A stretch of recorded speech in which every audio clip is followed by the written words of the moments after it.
എല്ലാവർക്കും നമസ്കാരം. അപ്പോൾ ഇന്ന് ഞാൻ ഉണ്ടാക്കാൻ പോകുന്നത് ബട്ടർ മുറുക്കാണ്.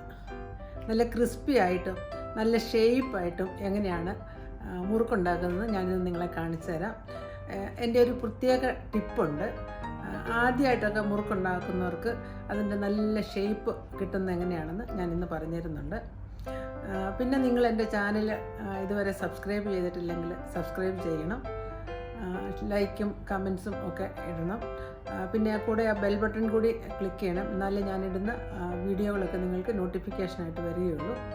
അപ്പം നമുക്ക് നമ്മുടെ മുറുക്കിന് വേണ്ട സാധനങ്ങൾ എന്തൊക്കെയാണെന്ന് നോക്കാം.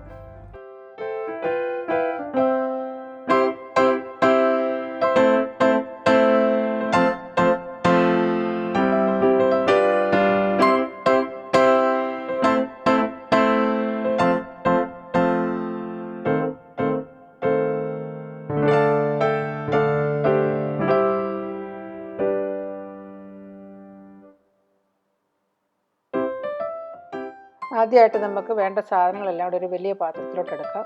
അരിപ്പൊടി വെച്ചിട്ടുണ്ട്. ഇനി ആ പൊട്ടുകടലയുടെ പൊടിയും കൂടെ ചേർക്കാം. ഇത് ഞാനിവിടെ തന്നെ മിക്സിയിൽ പൊടിച്ചെടുത്തതാണ്. ഇനി നമുക്ക് അതിലേക്ക് ഉപ്പും പിന്നെ എടുത്തു വെച്ചിരിക്കുന്ന ബട്ടറും കൂടെ ചേർക്കാം. ബട്ടർ ഒരിക്കലും കൂടുതൽ ചേർക്കരുത്. ബട്ടർ കൂടുതൽ ചേർത്ത് കഴിഞ്ഞ് കഴിഞ്ഞാൽ ഇത് ഉണ്ടാക്കി എണ്ണയ്ക്കകത്തോട്ട് ഇടുമ്പോഴേ പൊട്ടിപ്പോകും. ഇനി ഇത് രണ്ടും കൂടെ കൂടി നന്നായിട്ട് അരിപ്പൊടിയിൽ മിക്സാക്കി എടുക്കണം. ബട്ടർ എല്ലാ ഭാഗത്തും ചെല്ലണം. പിന്നെ എടുത്ത് വെച്ചിരിക്കുന്ന മസാലയും കൂടെ ഇട്ട് എല്ലാം കൂടെ കൂടി കൈകൊണ്ട് തന്നെ നന്നായിട്ട് ഇളക്കി യോജിപ്പിക്കണം. നമുക്കിത് ചെറു ചൂടുവെള്ളം ഒഴിച്ച് കുഴച്ചെടുക്കണം. പത്തിരിയുടെ പൊടിയും ഇടിയപ്പത്തിൻ്റെ പൊടിയും തിളച്ച വെള്ളം തന്നെ ഉപയോഗിക്കണം, അല്ലെങ്കിൽ മുറുക്ക് പൊട്ടിപ്പോകും. ഞാനിപ്പോൾ ഇവിടെ റോസ്റ്റഡ് റൈസ് പൗഡറാണ് എടുത്തിരിക്കുന്നത്, അതുകൊണ്ട് ചൂടുവെള്ളമാണ് ഉപയോഗിച്ചിരിക്കുന്നത്. നമുക്കിനിയിപ്പോൾ ഇത് ചപ്പാത്തിയുടെ മാവിനെ കഴിഞ്ഞു അല്പം ലൂസായിട്ട് കുഴച്ചെടുക്കണം. കുഴച്ച് കഴിയുമ്പോൾ ഞാൻ കാണിക്കാം. കുറേശ്ശെ വെള്ളം ഒഴിച്ച് നോക്കി അത് നന്നായിട്ട് കുഴച്ചെടുക്കണം.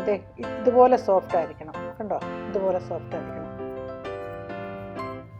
ഇനി നമുക്ക് ഒരു ചീനച്ചട്ടി അടുപ്പിലേക്ക് വെച്ച് എണ്ണ ചൂടാക്കാം. ഞാനിപ്പോൾ ഇവിടെ സൺഫ്ലവർ ഓയിലാണ് എടുത്തിരിക്കുന്നത്.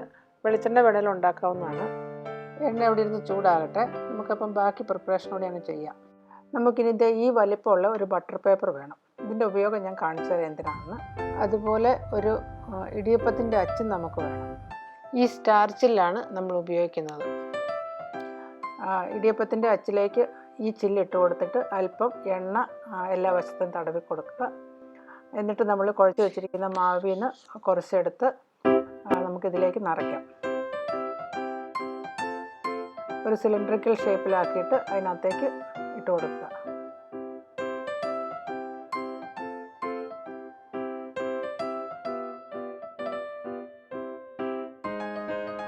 അടുപ്പെടുത്ത് അതിൻ്റെ പിരി ശരിക്കും നന്നായിട്ട് മുറുക്കണം. ഇനി നമുക്ക് ഈ ബട്ടർ പേപ്പറിലേക്ക് ഒരു നീളത്തിൽ ഇങ്ങനെ പിഴിഞ്ഞൊഴിക്കണം. പിഴിഞ്ഞൊഴിച്ചിട്ട് പതുക്കെ കൈ കൊണ്ട് ഇങ്ങനെ ചുറ്റി ഒരു 3 ചുറ്റി കഴിയുമ്പോൾ നമുക്ക് ആവശ്യത്തിനുള്ള വലുപ്പത്തിനുള്ള, എന്നിട്ട് ആ എൻഡ് അങ്ങോട്ടൊന്ന് പ്രസ് ചെയ്ത് വെക്കണം. എന്നിട്ട് പതുക്കെ ബട്ടർ പേപ്പറിൽ നിന്ന് പൊക്കി എണ്ണയിലോട്ട് ഇടുക. ഞാൻ എണ്ണ നേരത്തെ തിളപ്പിക്കാൻ വെച്ചിട്ടുണ്ടായിരുന്നു. അപ്പോൾ എണ്ണ നന്നായിട്ട് ചൂടായിട്ടുണ്ട്.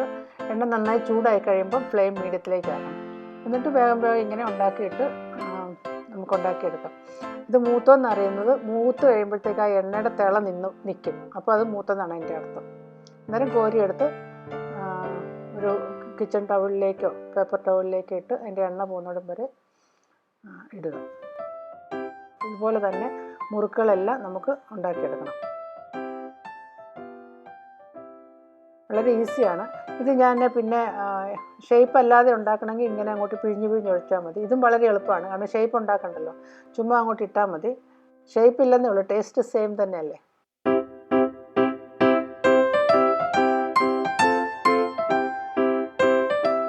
അങ്ങനെ അതേ കണ്ടോ, നമ്മുടെ പാത്രം നിറച്ചും ബട്ടർ മുറുക്കായി. ഇപ്പോൾ ഞാൻ എടുത്ത ഈ അളവിൽ ഒരു 10-40 മുറുക്ക് ഉണ്ടാക്കാൻ പറ്റും. പക്ഷേ കുറച്ച് ഞാനിങ്ങനെ ബ്രേക്ക് ചെയ്തുണ്ടാക്കിയ കാരണം അത്രയും എണ്ണമില്ല. നല്ല ക്രിസ്പി ആയത് കേട്ടോ. ബട്ടർ മുറുക്കല്ല, നല്ല ക്രിസ്പിയാണ്. അപ്പോൾ നിങ്ങളെല്ലാവരും ഇതുണ്ടാക്കി നോക്കുക. എന്നിട്ട് എങ്ങനെ ഉണ്ടായെന്ന് കമൻസിലൊക്കെ അറിയിക്കുക. അപ്പോൾ ഇനിയൊരു വീഡിയോയുമായി വരുന്നത് വരെ ഗുഡ് ബൈ.